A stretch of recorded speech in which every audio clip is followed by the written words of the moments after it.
বাহিরে এক জুলাই বিপ্লবের মাধ্যমে এক ফ্যাসিস্ট মুক্ত বাংলাদেশ উপহার দিয়েছেন।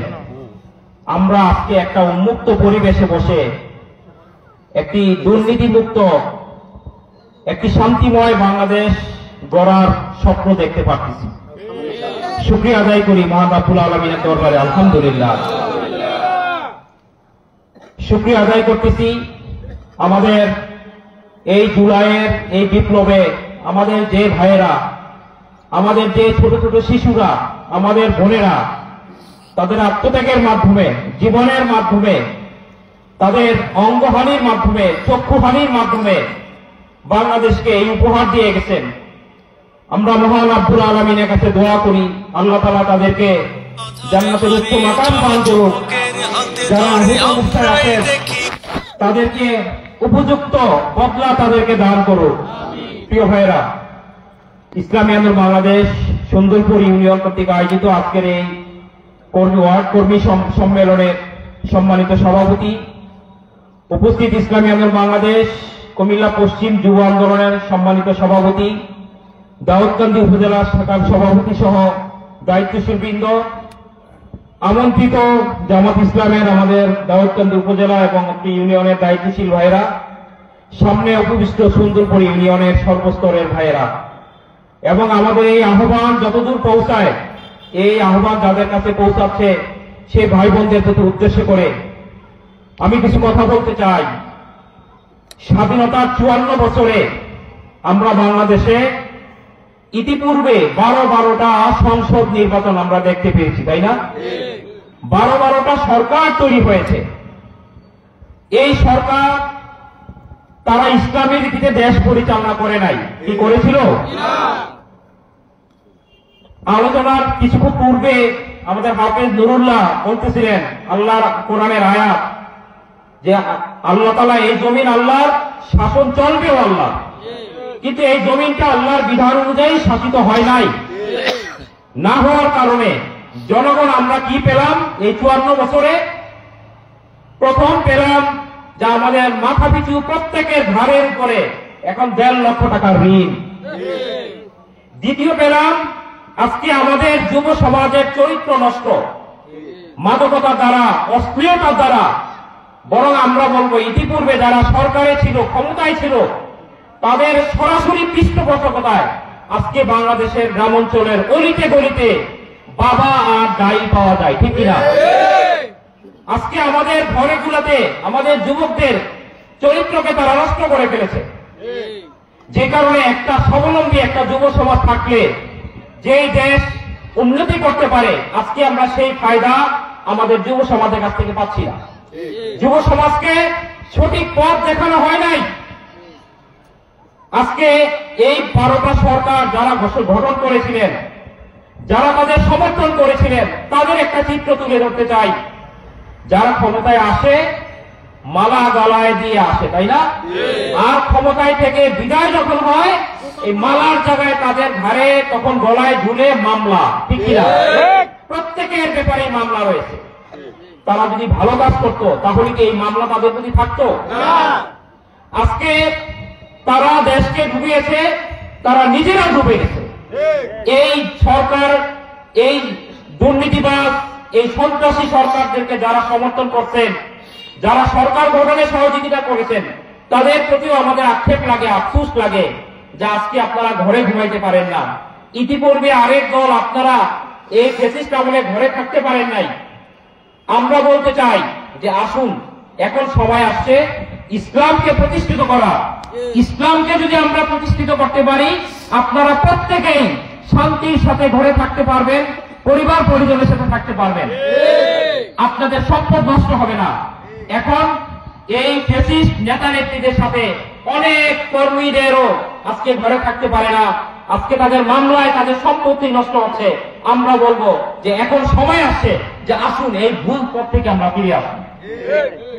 প্রিয় ভাইরা, অনেকে বলে থাকেন যে হুজুররা ক্ষমতায় আসলে দেশ চালাইতে পারবে তো? আমি আপনাদের জিজ্ঞাসা করতে চাই, হুজুররা কোথাও ব্যর্থ হয়েছে আর প্রমাণ আছে? অতীতের যে সরকারই ছিল তারা প্রত্যেকেই দুর্নীতিবাজ, এই টাইটেলটা তাদের জন্য আছে, ঠিক কিনা? তারা বাংলাদেশ বাংলাদেশকে দুর্নীতিমুক্ত দেশ উপহার দিতে পারে নাই। তাদের নিজেদের মুখের কথা, তারা বাংলাদেশের জনগণের কাছে 10 টাকার মূল্যের জিনিস তারা 100 টাকা দামে বিক্রি করেছে। বাংলাদেশের জনগণ বাধ্য হয়েছে 10 টাকার জিনিস 100 টাকা দিয়ে ক্রয় করতে। বাংলাদেশকে তারা পাঁচবার বিশ্বের মধ্যে দুর্নীতিতে 1 নাম্বার করেছে। আমরা বলতে চাই, তাহলে কি তারা সফল ছিল না ব্যর্থ ছিল? এখন পরিবর্তিত এই বাংলাদেশে আপনারা কাদেরকে আনতে চান? এই সিদ্ধান্ত আপনাদের নিতে হবে। আপনারা অতীতে যারা দেশ চালাইয়া ব্যর্থ হয়েছে তাদের কি আনতে চান, নাকি নতুন যারা বাংলাদেশে যাদের অতীতের কোন ব্যর্থতার রেকর্ড নেই তাদেরকে আপনারা ক্ষমতা আনবেন? আরো সহজ করে বলতে চাই, একটা ছেলে গত বছর পরীক্ষায় ফেল করছে, তাহলে সে যদি এইবার পরীক্ষা দেয়ও, সে তো গতবার ফেল করা, তাই না? আরেকটা ছেলে এবারই পরীক্ষা দিতে আসছে, তাহলে দুইজনের মধ্যে মেধায় যোগ্যতায় কে অগ্রগামী? যে এইবার নতুন আসলো, ঠিক কিনা? আমরা বলতে চাই, ইসলামী আন্দোলন বাংলাদেশ কোন পরীক্ষায় ফেল করে নাই। সুতরাং আগামীতে যদি ইসলামী আন্দোলন বাংলাদেশের সরকারে পরিচালনা করে নেতৃত্ব দেয়, এই বাংলাদেশ দুর্নীতি মুক্ত বাংলাদেশ গড়ে উঠবে ইনশাআল্লাহ। এই বাংলাদেশের প্রত্যেকটা যুবক চরিত্রবান হয়ে গড়ে উঠবে ইনশাআল্লাহ। আর যদি যুবকরা চরিত্রবান হয়, বাংলাদেশের প্রত্যেকটা নারী নিরাপদ পাবে ইনশাআল্লাহ। সুতরাং আসুন আগামীতে ইসলামকে আমরা বিজয় করি। এ কারণে আমরা স্লোগান দেই, শান্তির লক্ষ্যে এবার ইসলামের পক্ষে। সবাই বলেন, শান্তির লক্ষ্যে ইসলামের পক্ষে। আমরা সারা বাংলাদেশের মানুষ আমরা প্রত্যাশা করেছি যে ইসলামের সমস্ত দলগুলো যেন এক হয়ে যায়। আলহামদুলিল্লাহ, এবার রাজনীতি, ইসলাম নিয়ে যারা রাজনীতি করেন, যারা দেশকে নিয়ে রাজনীতি করেন, যারা মানবতাকে নিয়ে রাজনীতি করেন, তাদের মধ্যে একটা শুভ উদয় হয়েছে। এখন তারা একত্রিত হয়েছে। কি আপনারা মেসেজ পেয়েছেন কিনা? সামনে আরো পরিষ্কার থেকে পরিষ্কার মেসেজ আপনাদের কাছে আসবে। জনগণ যেরকম ইসলামের একটা বাক্সই চেয়েছিলেন, এবার ইনশাআল্লাহ বাংলাদেশের 300টা আসনেই ইসলামের একটা বাক্স আপনারা পাবেন ইনশাআল্লাহ। শুধু আপনাদের কাছে, জনগণের কাছে আহ্বান থাকবে যে লক্ষ্য এবার ইসলামকে প্রতিষ্ঠা করা। এবারের মিশন ইসলামকে বিজয়ী করার মিশন। সুতরাং শান্তির লক্ষ্যে আমরা সবাই ইসলামের পক্ষে থাকবো ইনশাআল্লাহ। প্রিয় ভাইরা, আমরা অন্তর্বর্তীকালীন সরকারকে, অতীতের যারা যে সরকারগুলো আসছে তারা যেরকম মালা নিয়ে গলায় নিয়ে সরকারে আসছে, অন্তর্বর্তীকালীন সরকারকেও আমরা ব্যাপক সমর্থন দিয়ে, লাল গালিচা দিয়ে আমরা এই সরকারকে ক্ষমতায় বসেছি। কিন্তু আমরা অন্তর্বর্তীকালীন সরকারের প্রধান উপদেষ্টা আপনাকে বলতে চাই, লেভেল প্লেইং ফিল্ড কিন্তু এখনো বাংলাদেশে দেখা যাচ্ছে না। নির্বাচন আদৌ সুষ্ঠুভাবে হবে কিনা এই ব্যাপারে জনগণের মধ্যে এখনো যথেষ্ট সন্দেহ রয়েছে। আমরা আপনার কাছে অনুরোধ করব, আপনার গলায় যদি মামলা ঝুলে ব্যক্তিগতভাবে আমরা কষ্ট পাব। আমরা আপনাকে অনুরোধ করব, অতীতের ন্যায় কোন নির্বাচন পাতানো, হামি দামি আর রাতের নির্বাচনের মতো কোন নির্বাচন যেন না হয়। এই ব্যাপারে আপনার কাছে আমরা বিশেষভাবে দাবি করব যে নির্বাচনের লেভেল প্লেইং ফিল্ড তৈরি করেন, জনগণকে উৎসব মুখর পরিবেশে ভোট দেওয়ার পরিবেশ তৈরি করেন। এই ব্যাপারে আমরা দেখতে পাচ্ছি সরকার তার প্রস্তুতি এখনো অনেক পিছনে। আমরা অনুরোধ করব যে এবার যেন কোনো ভোট নিয়ে কোনো টালবাহানা না হয়।